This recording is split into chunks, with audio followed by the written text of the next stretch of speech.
The United Nations marked the International Day to Combat Islamophobia this year amid growing global concern over rising hate and discrimination against Muslims. The observance, held annually on March 15, commemorates the victims of the Christchurch mosque attacks, in which 51 worshippers were killed. The day was established by the United Nations General Assembly following a resolution introduced by Pakistan on behalf of the Organisation of Islamic Cooperation in 2022. At UN headquarters, officials warned that anti-Muslim hatred is intensifying worldwide. Pakistan highlighted that political rhetoric, digital platforms, and mainstream discourse are amplifying Islamophobia, particularly amid heightened global instability linked to ongoing Middle East tensions. Colleagues, Islamophobia today is not simply prejudice against a religion. It is the systematic stigmatization of a people, the denigration of an identity, and the normalization of hostility towards a community of nearly 2 billion human beings. Across many parts of the world, Islamophobia has moved beyond isolated acts of intolerance and has become embedded in narratives, institutions, and public discourse. Stereotypes portraying Muslims as inherently suspect or incompatible with modern societies shape perceptions and policies alike. Alarmingly, such rhetoric has entered mainstream political discourse, where the fear of Muslims is exploited for electoral gains and identity is weaponized to divide societies. These narratives translate into institutional discrimination, with Muslims facing barriers in employment, unequal treatment in education, and profiling in law enforcement and immigration practices.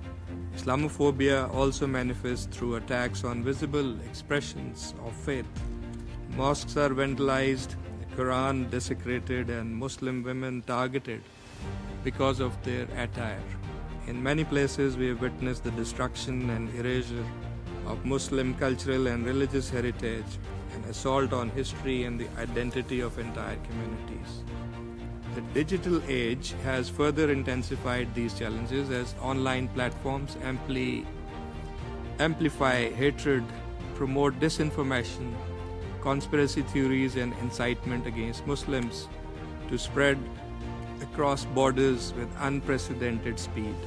The consequences extend far beyond Muslims themselves. Islamophobia fractures societies, fuels xenophobia and racism, and erodes the trust that sustains pluralistic communities, thus weakening the moral foundations of society for all. Excellencies, if Islamophobia is evolving in such scale and complexity, our response must also be equally principled, resolute, and forward-looking. In this regard, first, the international community must ensure the full implementation of international human rights law and relevant resolutions addressing Islamophobia, including prohibiting and criminalizing advocacy of religious hatred that constitutes incitement to discrimination, hostility, or violence. Secondly, we must strengthen national legal and institutional frameworks to prevent and address hate crimes and discrimination on the basis of religion and ensure accountability for perpetrators. Third, the UN, member states, and technology companies must work together to establish robust regulatory frameworks and effective oversight mechanisms to curb online hate speech, disinformation, and incitement to violence. Fourth, educational curriculum should promote respect for diversity, cultural literacy, and interfaith understanding, enabling younger generations to reject the narratives of exclusion. Fifth, the international community must promote sustained intercultural and interreligious dialogue, which remains essential for building trust between communities and reaffirming the shared values that unite our humanity. Finally, the international community must move beyond expressions of concern to collective and decisive actions against Islamophobia through stronger international cooperation, partnerships, and sharing of best practices. We look forward to a comprehensive action plan to combat Islamophobia that will translate our shared commitments into concrete actions. At its core, the fight against Islamophobia is not about defending one religion alone. It is about defending the universal principle reflected in the Universal Declaration of Human Rights and the UN Charter that all human beings are born free and equal in dignity and rights without distinction of religion or belief. A world that protects the dignity of every faith protects the dignity of humanity itself. And a world that respects religious diversity strengthens the foundations of peace. Reports cited during the observance pointed to a rise in online hate speech and dehumanizing rhetoric targeting Muslims. At a high-level UN event, the OIC said Islamophobia had reached unprecedented levels, with new technologies, including artificial intelligence, contributing to its spread. UN Secretary-General Antonio Guterres urged countries to work together to confront anti-Muslim hatred, warning that harassment, intimidation, vandalism, and attacks on places of worship undermine inclusive societies. As the world approaches the end of the holy months of Ramadan, this is a time devoted to solidarity and compassion, a time to reach out, especially to those in need. And today many communities are hurting. Conflict and instability are raging around the world, affecting countless people, but including many Muslims. Civilians are suffering, lives are being lost, families are being torn apart, and far beyond the front lines, millions of Muslims around the world carry that pain with them, worrying about loved ones, watching the news with dread, and wondering what tomorrow will bring for their communities and their future. Against this backdrop, our commitment to dignity, equality, and human rights has never been more urgent. The world's nearly 2 billion Muslims come from every corner of the globe. They are citizens, many are migrants, women and men, young people full of hope, and elders full of wisdom. Their cultures, languages, and traditions reflect the extraordinary diversity of humanity itself. Yet, for far too many Muslims, daily life can be shaped by exclusion.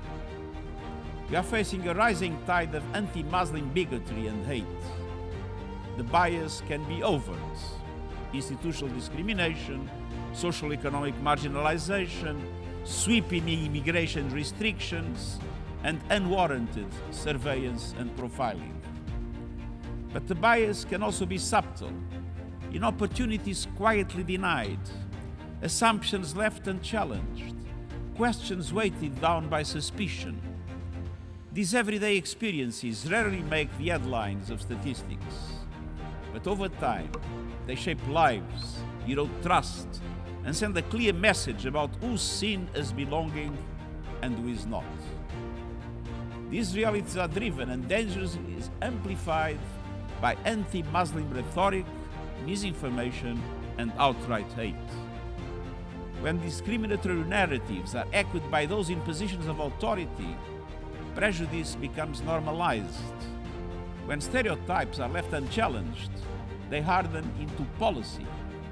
And when fear is allowed to guide decision-making, injustice follows. Online and offline, toxic narratives portray entire communities through the lens of hostility and blame. And the consequences are painful, real: harassment and intimidation, vandalism and threats, attacks on individuals and on mosques. This is an assault on Muslims, and it is an assault on the values that underpin peaceful, inclusive societies everywhere. Governments have a clear responsibility. Laws and policies must safeguard equality, not entrench prejudice. Security measures must protect people and respect human rights, not stigmatize entire communities. Technology companies have a responsibility. Online spaces should bring people together, not drive them apart. They must do far more to identify, prevent, and address hate speech and harassment. And all of us have a responsibility too. We must speak out clearly and consistently against bigotry, xenophobia, and discrimination wherever they appear. Silence in the face of hatred only allows it to spread. Real change requires sustained political will, inclusive leadership, and a commitment to listen to all voices across diverse communities. This is why I appointed the High Representative for the United Nations Alliance of Civilizations as the UN Special Envoy to combat Islamophobia. This will strengthen coordination, deepen partnerships, and enhance our collective response. Excellencies, ladies and gentlemen, as Ramadan draws to a close, Muslims around the world reaffirm values that also form the foundation of UN Charter. Empathy for the vulnerable, generosity towards neighbors, and responsibility towards the wider community. These universal principles must guide our global response to hatred and division. On this International Day to combat Islamophobia, let us recommit to the equality, human rights and dignity of every person, everywhere. Let us reject the narratives of fear and exclusion, and let us work together to eradicate the rising tide of anti-Muslim hatred and bigotry and build a world rooted in respect, inclusion, justice and peace.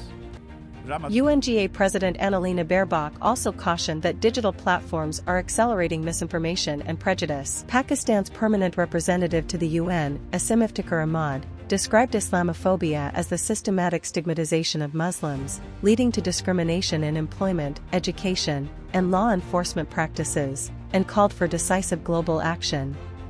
Today is not simply prejudice against a religion, it is the systematic stigmatization of a people, the denigration of an identity, and the normalization of hostility towards a community of nearly 2 billion human beings. Across many parts of the world, Islamophobia has moved beyond isolated acts of intolerance and has become embedded in narratives, institutions, and public discourse. Stereotypes portraying Muslims as inherently suspect or incompatible with modern societies shape perceptions and policies alike. Alarmingly, such rhetoric has entered mainstream political discourse, where the fear of Muslims is exploited for electoral gains and identity is weaponized to divide societies. These narratives translate into institutional discrimination, with Muslims facing barriers in employment, unequal treatment in education, and profiling in law enforcement and immigration practices.